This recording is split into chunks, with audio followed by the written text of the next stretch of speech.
معبود باطلہ کے خلاف کھلم کھلا دشمنی جو ہے اللہ نے اس کا تذکرہ کیا ہے کہ کس طرح ابراہیم علیہ السلام نے اپنی قوم اور اپنے باپ کو دعوت دی اور کس طرح ان کو ڈرایا کہ یہ جن کی تم عبادت کر رہے ہو یہ کچھ پیدا نہیں کر سکتے، یہ بت ہیں فقط محض، یہ نفع نقصان کے مالک نہیں ہیں۔ تو اللہ نے ابراہیم علیہ السلام کا یہاں پر سارا تذکرہ کیا ان کی دعوت کا۔ پھر اس سے آگے اللہ نے سارے نبیوں کا اپنی قوموں سے جو تذکرہ ہے، یعنی نوح علیہ السلام ہے، ہود علیہ السلام ہے، صالح، لوط، شعیب، اللہ نے سب کی دعوت کا تذکرہ کیا۔ پھر بتایا کہ انبیاء کی دعوت کو ماننے والوں کو اللہ نے کیسے نجات دی اور انکار کرنے والوں کو اللہ نے کن کن عذابوں میں پھنسایا۔ یعنی منکر ہے جو نبی کا، ان کے گناہ اتنے بھی نہیں تھے، بندہ کہے گا نا بہت زیادہ کبیرہ گناہوں میں ایک ایک گناہ ہوتا تھا۔ لوط علیہ السلام کی قوم فقط برائی کرتی تھی لڑکوں کے ساتھ، اللہ نے پتھر برسا دیے۔ شعیب علیہ السلام کی قوم ناپ تول میں کمی کرتی تھی، اللہ نے قوم ساری تباہ کر دی۔ حضرت موسیٰ علیہ السلام اور ان کے جو آگے بنی اسرائیل کے لوگ تھے، ایک ایک غلطی، ہفتے کے دن مچھلیاں نہیں پکڑنے کا اللہ نے کہا، صرف مچھلیاں پکڑی اللہ نے، بندر قردۃ خاسئین، بدترین مخلوق اللہ نے بندر اور ان کی شکلوں کو اس طرح کا بنا دیا۔ تو یہ اللہ تعالیٰ نے یہاں ان کا تذکرہ کیا، ان قوموں کا اور انبیاء کا۔ اس سے آگے اللہ تعالیٰ نے قرآن مجید میں آپ پڑھیں گے، اس میں 192 نمبر آیت اور 196 نمبر، کہ قرآن مجید شیطانوں کا نازل کردہ نہیں ہے کہ آپ سمجھیں کہ یہ شیاطین لے کر آتے ہیں، بنا لیتے ہیں۔ اللہ فرماتے ہیں نزل بہ الروح الامین، یہ اللہ نے روح امین یعنی وہ امانت دار فرشتہ اللہ کا جبرائیل وہ لے کر اترا اس چیز کو۔ تو اللہ تعالیٰ اس میں وہ سمجھا رہے ہیں سارا کہ عربی زبان میں اترا ہے، اس کی واضح زبان ہے، پہلے لوگوں کی کتابیں بھی اس میں ان کے تذکرے اور ان کی جو دعوت کا یعنی اصل اسلوب ہے وہ اس میں بھی موجود ہے۔ قرآن کی بھی دعوت وہی ہے، شریعت الگ ہے۔ تو اللہ نے یہاں پر ان چیزوں کو واضح فرما دیا ہے۔ اس سے آگے آپ پڑھیں گے اللہ نے کھلے عام نبی کو دعوت دینے کا حکم دیا۔ پہلے تھا 3 سال تک نا چھپ کر دعوت دیتے، کسی کو نہیں پتہ لگتا تھا یہ اللہ کا تعارف کون کروائی جا رہا ہے۔ آہستہ آہستہ نبی پاک صلی اللہ علیہ وسلم نے نا اس آیت کے بعد وَأَنذِرْ عَشِيرَتَكَ الْأَقْرَبِينَ، یعنی اٹھ میرے نبی اور اپنے خاندان والے رشتہ داروں کو ڈرا، اٹھ کر رشتہ داروں گھر سے دعوت شروع کر۔ دعوت وہی ہے جو خود سے شروع کی جائے، باہر دیتے رہے اپنا نظام سارا خراب ہو تو اس دعوت کا اثر نہیں ہوتا۔ نبی پاک صلی اللہ علیہ وسلم نے قریش کے لوگوں کی دعوت کی، کسی نے کلمہ نہ پڑھا، اندر سے تانو تشنی ابو لہب جیسے بدترین انسان نے برا بلا کہنا شروع کر دی۔ کچھ عرصے بعد نبی پاک صلی اللہ علیہ وسلم نے دوبارہ کھانا پکایا، پھر قریش کے لوگوں کو بلایا۔ یہ جو آتا ہے نا وَأَطِعِمُوا الطَّعَامَ، لوگوں کو کھانا کھلاؤ۔ مسجد قباء میں پہلا خطبہ نبی پاک صلی اللہ علیہ وسلم نے یہی دیا تھا، افشوا السلام وَأَطِعِمُوا الطَّعَامَ، سلام کو عام کرو اور کھانا کھلاؤ۔ یہاں پہ بھی کھانا کھلانے کا تذکرہ ہے، سب سے پہلی دعوت میں کھانا کھلایا، دسترخوان لگایا۔ تو کھانا لگا کر بھی اگر کوئی آپ کے قریب آتا ہے نا روٹی کھانا دینے، جی لوگ کوئی بات نہیں یار، روٹی کھانی ہے، مسجد میں کھائے کوئی باہر کھائے۔ اگر روٹی کھا کر کوئی اللہ کا قرآن سن جاتا ہے، کوئی حدیث سن جاتا ہے، خیر کی قبروں کے لنگر کی میں بات نہیں کر رہا، مردوں کے نام کی نہیں میں کر رہا، آپ نے تلاوت کا پروگرام رکھا، آپ نے نبی کی نعت کا رکھا، سیرت سنانے کا رکھا، جو شریعت میں صحیح دعوت ہے، اس میں کوئی کھانا کھا کر اگر قرآن سن جاتا ہے تو انشاءاللہ وہ کھانا ضائع نہیں ہوگا۔ تو نبی صلی اللہ علیہ وسلم نے دعوت کے لیے ان کو بلایا تو کسی نے بھی کلمہ نہ پڑھا۔ حالانکہ ابو طالب جو تھا اس نے بھی دیکھا تو کہا میرا آبا و اجداد کا دین چھوڑنے کو دل نہیں کرتا، مگر میں تیری سپورٹ کروں گا، تجھے جہاں پریشانی ہوئی میں ساتھ دوں گا۔ اللہ کے وسلم کو حوصلہ ملا۔ پھر اگلے دن نبی پاک صلی اللہ علیہ وسلم کوہ صفا کی پہاڑی پر چڑھ گئے، اس کوہ صفا پر فرمایا کہ میں کہوں اس پہاڑی کے پیچھے لشکر تم پہ حملہ کرنے والا، مان لو گے؟ سب نے کہا ہم یقین کریں گے، آپ کی زبان سے کبھی جھوٹ نہیں سنا۔ یہاں ایک چیز سمجھنے والی ہے، میرے نبی کی ذات کو مان رہے تھے وہ مکہ کے مشرکین کہ ہاں ہم تیاری کریں گے، پیچھے لشکر کھڑا ہے، ہم لڑیں گے اس کے ساتھ۔ لیکن جب نبی پاک صلی اللہ علیہ وسلم نے پھر دوبارہ دعوت دی، انا النبی، میں اللہ کا نبی ہوں، یا ایھا الناس قولوا لا الہ الا اللہ تفلحوا، جب یہ دعوت دی اللہ کی الہ ہونے کی، اپنے نبی ہونے کی، وہ سارے نبی کے دشمن بن گئے۔ یعنی نبی کی ذات مانتے تھے، نبی کی بات نہیں مانتے تھے۔ ہم بھی نبی بڑا اللہ ہے، نبی بڑا عظیم ہے، بڑا گریٹ ہے، وہی ہے اللہ کے نبی صلی اللہ علیہ وسلم عظیم۔ مزہ تب ہے جب نبی کی بات بھی مانو گے، صرف ذات پر نہیں نعرہ لگا کے جی غلامی رسول میں موت بھی قبول ہے، غلامی رسول میں زندگی مانگے، موت خود اللہ دے دے گا ویسی۔ بہرحال وہ سارے منکر ہو گئے اور ابو لہب نے وہاں پر بدتمیزی کی۔ اللہ نے واضح کہہ دیا میرے نبی اب چھپنا نہیں، اب دعوت کھلم کھلا دیں۔ تو اس سے آگے پھر اللہ تعالیٰ نے یہ ساری باتیں یہاں پر کی ہیں، آپ اس میں پڑھ لیں گے سورت میں۔ اس سے آگے سورۃ النمل ہے۔ نمل عربی زبان میں چونٹی کو کہتے ہیں، یعنی چونٹیوں کا تذکرہ اس کے اندر اللہ نے اس نام پہ رکھ دیا۔ میرا اللہ بھی کیسی ذات ہے، کتنے اعلیٰ مقام اور مرتبے والا ہے۔ عورت کے نام پر اس نے قرآن میں صورت نازل کر دی، سورۃ النساء رکھ دی اس نے۔ گائیں کے نام پر سورۃ البقرہ، سورۃ النمل۔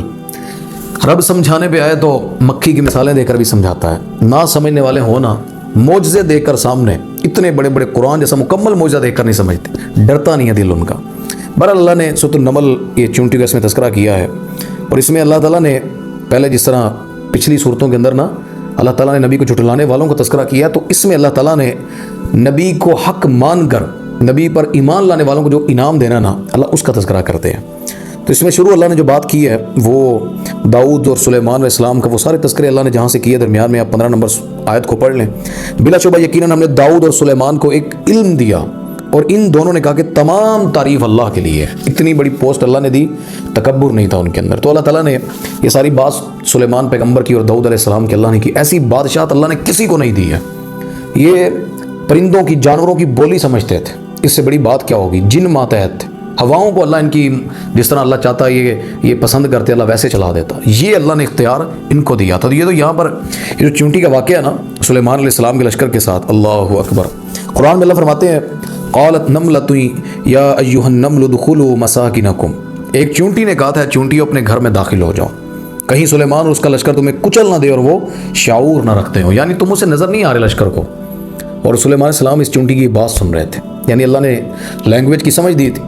تو جب کان میں یہ جملے پڑھے نا تو حضرت سلیمان علیہ السلام مسکرائے اس پر۔ اللہ نے قرآن میں نقشہ کھینچا ہے، فتبسم ضاحكا من قولها وقال ربي اوزعني ان اشكر نعمتك التي انعمت علي وعلى والدي، اللہ اکبر۔ فرمایا کہ وہ اس بات سے ہنسا ہے، مسکراتا ہوا جو ہے، اس نے کہا کہ میرے رب مجھے توفیق دی تو نے، یعنی تیری اس نعمت کا میں شکر ادا کرتا ہوں جو تو نے مجھ پر اور میرے باپ پر کی ہے۔ اتنی بڑی یہ تاریخ اور قرآن کی وہ بات ہمارے لیے نصیحت۔ ایک چونٹی اپنی ٹیم کو، اپنی قوم کو بچا رہی ہے، ایک چونٹی۔ یہاں پر قوموں کی قومیں تباہ ہوگی، بھائی بھائی کو نقصان دے رہا ہے، خاوند بیوی آپس میں اس طرح کے ہیں، بہنیں بھائی اس طرح کے ہیں، تم سے وہ چونٹی بہتر ہے جو اپنی قوم کی فکر کر رہی تھی۔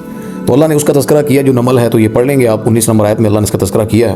اس سے آگے ہدہد اور قوم سبا کا واقعہ ہے، اللہ اکبر۔ یہ میں مختصر تاریخ آپ کے سامنے رکھ دیتا ہوں، آپ یہ آیات پڑھیں گے 26 نمبر آیات تک۔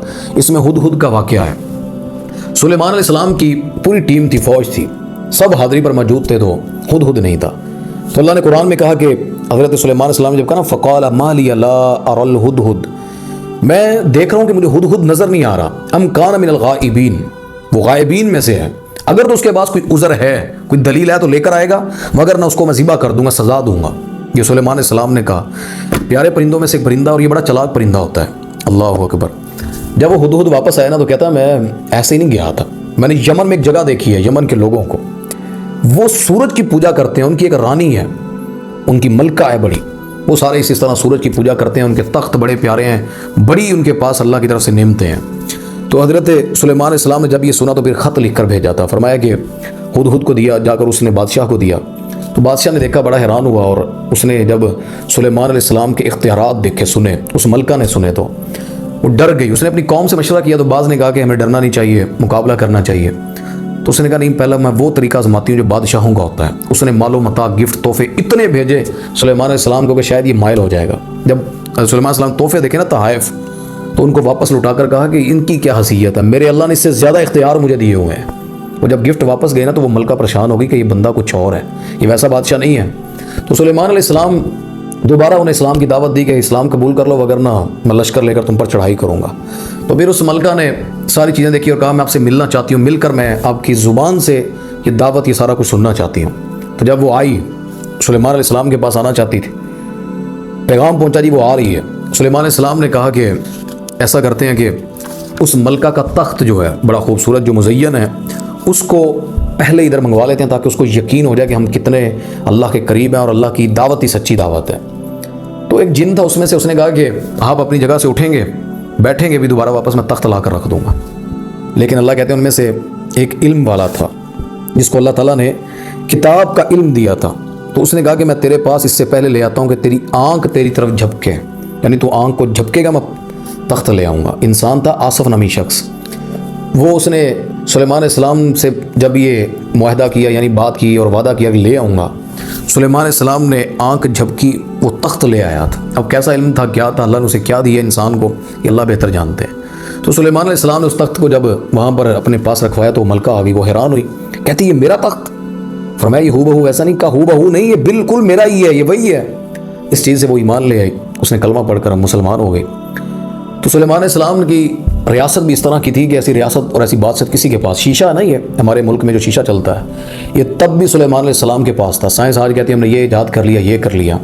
سلیمان علیہ السلام کے محل میں دعوت دی گئی نا اس عورت کو، تو یہ ملکہ داخل ہوئی، ملکہ سبا جو ہے، تو اس نے نا اپنے پانچے اوپر کر لیے، شلوار کے نا پانچے ایسے اوپر اٹھا لیے کہ پانی ہے، لیکن جیسے اس نے قدم رکھا تو اس کے پاؤں کو پانی نہیں لگا، وہ شیشے کے نیچے پانی تھا، اوپر شیشہ تھا محل میں۔ تو وہ بڑی حیران ہوئی اور اس نے اس محل کو دیکھ کر اللہ اکبر بڑی حیرانگی کے ساتھ اس نے اظہار کیا اور کہا کہ واقعتاً اللہ نے اسے اتنا نوازا، اس پیغمبر کو، اس نبی کو، اس میں کوئی تکبر نہیں، کوئی اس میں اس طرح کی بات نہیں بادشاہوں والی، یہ تو سادگی سے زندگی گزارتا ہے۔ تو وہ ان پر ایمان لائی اور مسلمان ہو گئی۔ تو یہ مکمل واقعہ اللہ نے اس کے اندر بیان فرمایا ہے۔ تو یہ واقعات یا یہ چیزیں ہیں نا جو نصیحت کے لیے ہیں، اس کو پڑھا کریں اور اس نیت سے کہ اللہ نے اس میں ایمان والوں کے لیے نشانیاں رکھی ہیں۔ تو یہ ہمارا 19واں سپارہ سورہ نمل تک انشاءاللہ یہ کمپلیٹ ہوا۔ اللہ تعالیٰ ہم سب کو عمل کی توفیق عطا فرمائے اور رمضان کی برکتیں سمیٹنے کی اللہ توفیق عطا فرمائے۔ وآخر دعوانا الحمدللہ رب العالمین۔